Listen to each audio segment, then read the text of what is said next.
Well, during war, many sectors of society are impacted, and Israel's incredible tech sector is no exception. The war has presented new challenges for the startup nation, but not insurmountable challenges. Here to speak with us about the status of Israel's tech sector is Sharon Arie of Startup Nation Central. Now, Sharon, as part of your job, you are constantly in touch with various tech companies here in Israel. How is the industry holding up? So thank you for having me. I would say that with the ongoing conflict and the global economic downturn, the Israeli tech ecosystem has shown incredible resilience. We saw startups that continue to innovate, develop, and deliver to their client no matter what. And we're talking about 7,000 innovative companies in Israel, but also 450 multinational that have innovation center and R&D center in Israel that wasted no time and continue to make hard decisions, ensuring business continuity and deliver to their global client. And it was incredible to see the last 3 months what happened in the ecosystem. Now, when it comes to the challenges that we're facing, how would you describe the core challenges, the main challenges on the table right now? So the war has impacted every aspect of the Israeli economy, of course. The first one is workforce, with an estimate of 50% listed to active duty right now, me among them. I was 2 months in the reserve duty. And the fact that you have so many people not in their places right now, so the workload on the other co-work, and of course supporting their families and their close ones during that time. And the second one is the funding challenge with Israeli startup, and by the way, startup all over the world already faced after a tough economic year, but that just adds up. And this is one of our focus this year at Startup Nation Central, to bring new investment in the ecosystem, because that's really what we need right now.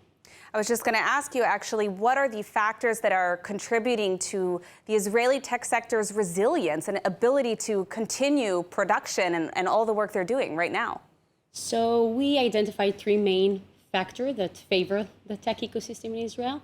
The first one is the fact that Israel is based on software. So supply chain and logistic issues didn't really affect that.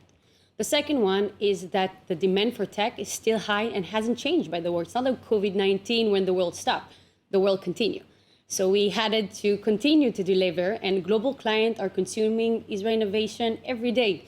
I don't know if people are aware, but in their cell phone, their car, the laptop, there's innovation from Israel. So that's continuing no matter what. And the third one is that thanks to Iron Dome, a lot of the ecosystem is centralized in Israel. So thanks to that, it's not a war zone in the center where the majority of the companies are.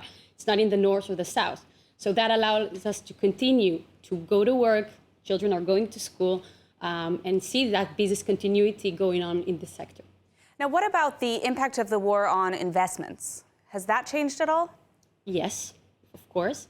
And yet, we saw that in the last quarter of 2023, Israeli startup raised $1.5 billion, which is incredible. We saw mega round from companies such as Next Insurance with $265 million investment since October. So we see money still going on because the talent is here. Mm-hmm. The companies are still here. So that makes us optimistic. But on the other end, this is the main challenge now, and we need to bring more investment and more investors to the ecosystem. And how are those challenges being addressed? Do you guys have plans in motion to increase investment? What are you guys focused on now? Of course. So since October 7, it started. Startup Nation Central has led and partnered in different initiatives, supporting startup with funding, with networking, with operation, and doing whatever we can to support the local ecosystem. We saw emergency funds such as Iron Dome and Iron Nation or Safe Dome. We saw the Innovation Authority, the government, come and bring bridges funding for startup. And there's endless initiative right now, but there's a lot to do. But we believe that the talent and the technology are here to stay, and we want to support it in any way we can. Well, I think the fact that it's the Startup Nation is a testament to the resilience in and of itself. We are out of time, but I want to thank you so much for joining us today, and of course for all the work that you're doing, both in reserve duty and outside as well. Thank you so much. Thanks.